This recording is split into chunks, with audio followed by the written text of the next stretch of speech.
Hello friends, আসসালামু আলাইকুম। Electronic টেলিভিশনের পক্ষ থেকে আপনাদের সবাইকে জানাচ্ছি অনেক অনেক প্রীতি, আন্তরিক শুভেচ্ছা ও অভিনন্দন। আজকে আমি আপনাদের দেখাবো একটা ওয়েল্ডিং মেশিনের কিছু প্রবলেম। এটা হচ্ছে আপনার ইনভার্টার ওয়েল্ডিং মেশিন বলা হয়, কিংবা কেউ আর্ক ওয়েল্ডিং মেশিন বলে, কেউ আপনার সার্কিট ওয়েল্ডিং মেশিন বলে। ঠিক আছে, এই ওয়েল্ডিং মেশিনটা MMA 315, মানে এটা 315 পর্যন্ত যেটা আপনার অ্যাম্পিয়ার আউটপুট দেয় আর কি। ঠিক আছে, আচ্ছা, যাই হোক, এই ওয়েল্ডিং মেশিনটা সার্ভিসিং এর জন্য আসছে। এটা সমস্যা ছিল, এটা আপনার যখন এসি ইম্পোর্টেড যখন করা হতো, মানে যখন এই যে এই প্লাগটা এসিতে দেওয়া হতো, ঠিক আছে, মানে কারেন্টের লাইনের সকেটে যখন দেওয়া হতো, সুইচ অন করা হলে সঙ্গে সঙ্গে আপনার ফিউজ কেটে যায়, কিংবা তারগুলো গরম হয়ে যায়, কাঠোরের ফিউজ কেটে যায়। ঠিক আছে, কাঠোরের ফিউজটা যদি আপনার মজবুত কিংবা মোটা থাকে, তাহলে কাটে না। 1-2 মিনিট পর মেশিনটার তাদের লাইন আসে, আর লাইন আসবার পরও মেশিনটা কিন্তু চলে না।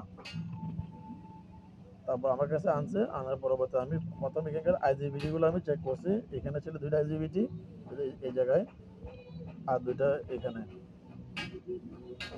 এখানে 2টা আইজিবিটি আছে, এখানে কিন্তু পুরো আছে অনেকগুলা। তো এগুলো আমি এমনি লোকাল এখানে লাইন খুলে চেক করছি, আমি কোনো আইজিবিটি শর্ট দেখাই না, কোনো কি সমস্যা সেটা বলে দেয় না। তো পরবর্তীতে আমি কারেন্টের লাইন দেওয়ার পরবর্তীতে যখন চেক করলাম, তখন দেখলাম যে এই 2টা আইজিবিটি এবং এই 2টা আইজিবিটি শর্ট দেখাই ইলেকট্রিক্যাল লাইন দিলে। ঠিক আছে, এটা মূলত কি কারণ হয় সেটা মানে বোঝার কোনো স্কোপটা ছিল না এখানে। তো পরবর্তীতে আমি আবার নতুন আইজিবিটি আনছি, আমি 4টা আইজিবিটি আনছি, আইনা আমি চেক করছি, চেক করে দেখলাম এটা ঠিক আছে। তারপর আমি আবার খুলে রাখছি ভাই কাস্টমারকে দেখানোর জন্য, এটা সমস্যাটা কি কাস্টমারকে দেখানোর জন্য, প্লাস আপনাদেরকে বোঝানোর জন্য যেখানে মূল সমস্যাটা কি হয়েছে। আর নিত্য নতুন ভিডিও পেতে আমার চ্যানেলটি সাবস্ক্রাইব করুন এবং পাশে থাকা বেল আইকনটি অন করে দিন, যাতে নিত্য নতুন ভিডিও আসলে সবার আগে আপনি পেতে পারেন। এরপর এখানে আরেকটা ক্যাপাসিটার লাইন, এটা প্রথমে একবার ঠিক করা হয়েছিল। এই যে এই জায়গায় যে একটা ক্যাপাসিটার আছে, এই ক্যাপাসিটারটা এখান থেকে খুলে জায়গায় দেওয়া হয়েছে। এখানে একটা ক্যাপাসিটার কিন্তু শর্ট আছে, এখন এখানে কিন্তু 3টা ক্যাপাসিটার লাগবে, 1টা 2টা, এখানে 3টা।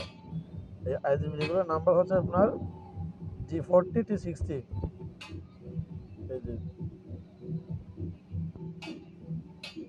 দেখা যাচ্ছে না, এই যে G50T65FUK।